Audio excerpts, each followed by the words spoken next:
Hey, this is Shane Long, wedding and portrait photographer based out of Minnesota and Southwest Florida, and I could not be more excited today because I'm finally holding in my hands the Canon RF35mm 1.4.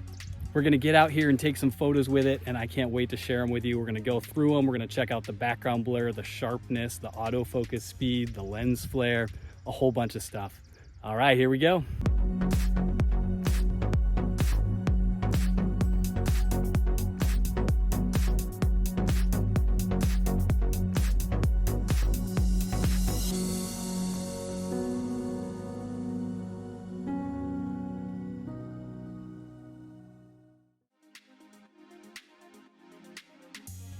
All right, the new 35 arrived today. We are already out in the field testing it out. I'm trying it by my old 35 1.8 here, and we're gonna see how it compares with some side-by-sides. So here we go. Now we will compare the RF35 1.4 to the RF35 1.8. I took these photos on a tripod so that we could hopefully keep them as consistent as possible. One thing you will notice as we go through these photos is that they are slightly different focal lengths. The RF35 1.4 is slightly wider than the RF35 1.8. First, we're comparing the 1.4 at 1.4 to the 1.8 at 1.8. If we zoom in, we can tell that the 1.4 is already leading, even though it has a 1.4 aperture. If we stop down the 1.4 to 1.8 and compare them at the same aperture, you can already tell that the 1.4 is much sharper. Here now are both of them at f2 and 2.8. In all of them, just looking at her eyes alone, you can tell there is a lot more clarity in the 1.4. That said, if you're viewing them at 100%, the 1.8 is certainly sharp enough. It's not until you really get picky and zoom into 300% that you start noticing some of the differences. These side-by-side photos also give us another look at real-life sharpness of the lens. Both these photos were taken at the lens's widest apertures, 1.4 for this lens and 1.8 for this lens. If we zoom into 300%, we can see that the 35 1.4 is a little bit sharper. There's some more detail in there. I like this photo because there's words on the wallpaper here, so we can get into the corner here and see what happens. Here you can see that they're both doing a pretty good job. The 35 1.4 retains a slightly better blacks here and a little more contrast in the corner. So let's take a look at these photos. They were both taken at f2. Here's one of the photos. Here's the other photo. When you're just viewing them as a whole, they both look fantastic. If we zoom into the center and compare the sharpness on these two images, they look very similar. It's not until we start looking at the corner here that we notice this table on the 1.8 starts getting a little messy, a little blurry. If we zoom into 300%, that difference becomes even more noticeable, especially if we compare this corner of the chair to this kind of ghosty corner of the chair on this side and compare the flower detail to the flower over here. This lens is sharp, very sharp. Here it is at f1.4, and we can tell right away the image is tack sharp. The subject pops right out of the photo with how beautifully contrasty and punchy it is in juxtaposition to the soft background blur it creates. I like using lenses that have excellent resolution all the way to the edge of the frame because it allows me to use apertures like 1.4 for photos of wedding parties. That way I can create some separation in the background. For that reason, I brought my daughter out in the field and tried just a couple off-center compositions, and we can zoom in and see how the 1.4 is looking. It stayed perfectly sharp. The 1.8 does get just a little soft. You can see the details starting to get lost in her hair as we get near the edge of the frame. One of the primary aspects for me with a lens that has a wide aperture like 1.4 is the background blur. I want to make sure that it has a smooth, eye-popping results. Having a 1.4 lens gives you that creative freedom where you can have a subject farther away and still isolate them from the background, creating a dreamy kind of surreal look to the photo. The background blur of the 35mm 1.4 is very good, from the center of the photo out to the edge. If we compare the 35 1.4 to the 35 1.8, we'll notice that in the center of the frame, the background blur is very similar. And so it's not until you get to the corner of the frame that you start noticing the differences.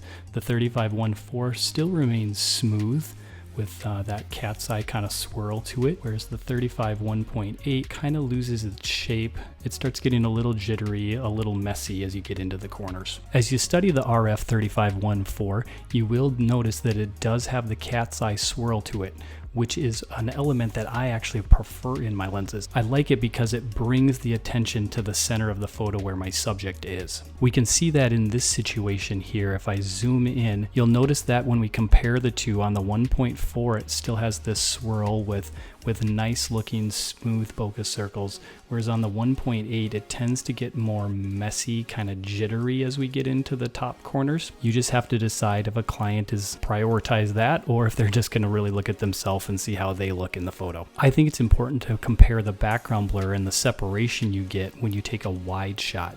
So that's why I took this photo of my daughter on her swing, so that I could see kind of how the background looks. It's kind of hard to tell which one is which from first glance. You would really have to know the lens to be able to tell any difference. Here we are now at 300%, and on a wide shot like that, you don't notice much difference.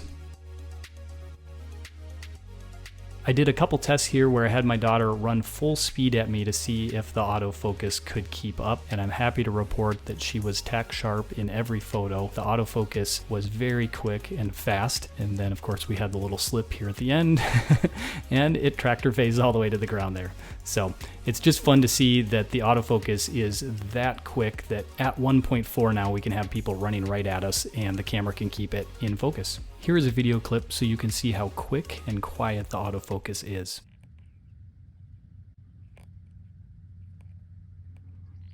Very, very quick.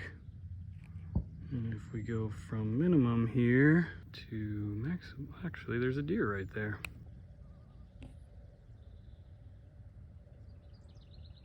The autofocus ring is also much more responsive on the RF35 1.4 than it is on the 1.8.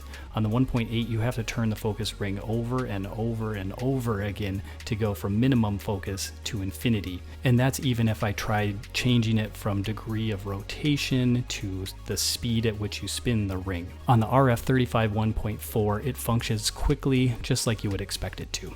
An advantage the RF35 1.8 has is it can focus much more closely than the RF35 1.4. Here is a flower taken at both lenses' minimum focus distance. This is the RF35 1.4, and now this is the RF35 1.8. Let's also take a look at some ring shots. I was at a wedding recently, and I placed the rings here on the counter to take some detail photos of them. I got the RF35 1.4 out and took a photo of it at its minimum focus distance, and then I was again shocked at how much closer the RF35 can focus. This was taken with the RF35mm 1.4 at its minimum focus distance. The RF35mm 1.8 has a 0.5 magnification ratio, so it starts off very close, and then you can crop that in and make some pretty incredible ring photos. It's one reason I like bringing the RF35mm 1.8 to engagement sessions, because while the bride is changing into her second outfit, I can ask her if I could use her ring to take some detail photos, and I use that RF35mm, and I don't have to bring a larger dedicated macro lens on this session in my bag.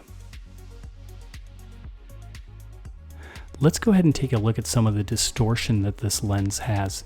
Now in the future, when Lightroom adds its profile corrections for this lens, it won't be a problem at all. However, at the time of this video, there aren't profile corrections, and so I had to adjust the lines in the background and then vignetting manually. When we do that, if we click over here on lens corrections, you'll see that I have mine defaulted the profile corrections on right away, but there isn't a profile correction. So I had to come over here to manual. I find that somewhere between 27 to 30 seems to fit the lens correctly. This is how distorted the lens was when we first brought it in. Then I went ahead and hit constrain crop and set this to 27.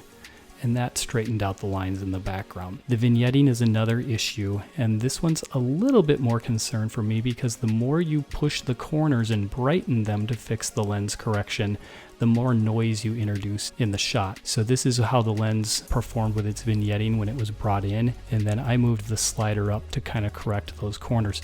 Now some people like to add vignetting just to isolate and bring the subject as the focus, and that can be an artistic element that you choose. So this might not be a bad thing for some people, but for me I like to correct it, so I bumped this up to 85.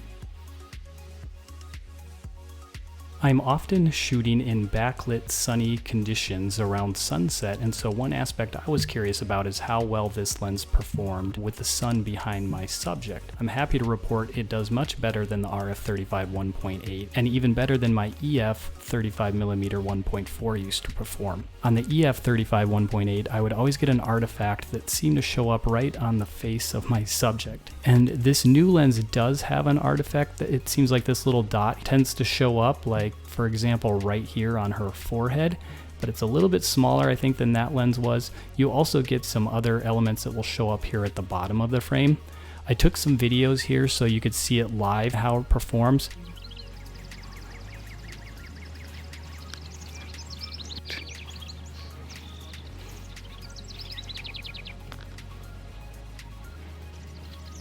I think for me, I'm excited to see that the lens image doesn't wash out as much as my 50mm and my 85mm do when I'm shooting directly into backlit sun. This lens seems to maintain some contrast and some punch to the photos even in those situations. For me, this is one of the most perfectly sized lenses. It's lightweight and compact. It fits perfectly in my hand. It's well designed with the focus ring, the control dial ring, and the aperture rings easy to access. This lens is most similar in size to the RF 85mm f2. They're almost identical in size and weight. Compared to the 35 1.8, it is a little longer, but truthfully it doesn't feel much bigger in the hand. It does, however, feel a lot lighter and smaller than my RF 50mm 1.2, and it feels a whole lot lighter than my RF 85mm 1.2. This lens also features a customizable button on the side, which I have for now left as the default AF stop. The focus ring turns very smoothly, as does the aperture ring. At this time, the R5 does not support the aperture ring for photo use, but it does work for video use. This is totally fine for me, as I prefer adjusting my aperture with the dial on the back of my camera so that it is consistent with all of my lenses. Being a professional photographer is so much more than taking great photos. There are a lot of aspects to running a successful business. As business owners, we're faced with deciding if the investments in our gear will give us a return that's greater than the money we put into buying the gear. That's what I set out to explore in this video, whether or not buying the 35mm 1.4 over my current 1.8 would be of enough value to my customers that in return it would benefit my business. I wanted to see a significant difference between the two lenses to justify the extra price tag. What I actually ended up seeing was more incremental advantages. The pros of this lens: it's very sharp, it has great contrast in color, good bokeh, fast aperture, fast autofocus, it's compact and easy to use. If you are a wedding photographer and you're in the market for a 35mm lens and you already own a macro lens, this is your best option if you're a Canon shooter. That said, if you're trying to save money, 99.9% of clients won't be able to tell the difference between the 1.8 and the 1.4 lenses. When you view the photos side by side,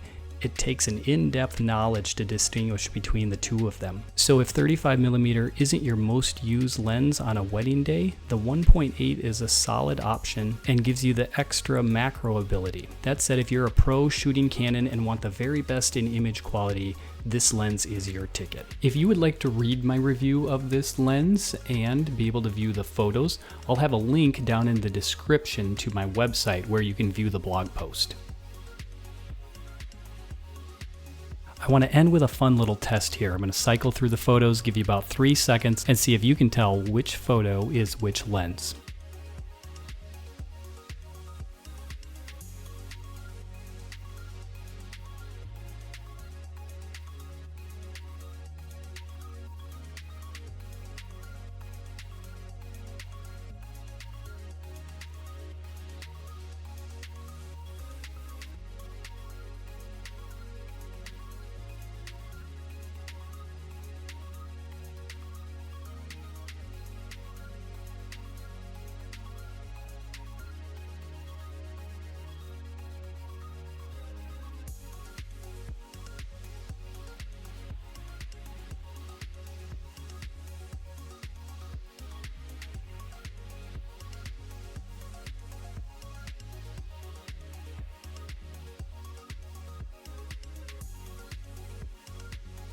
Well, there you go. Were you able to tell the difference? The first photo in the sequence was always the 1.8, followed by the 1.4. Thanks so much for watching. Down in the description, I'll have links to all the gear I mentioned if you're gonna buy anything.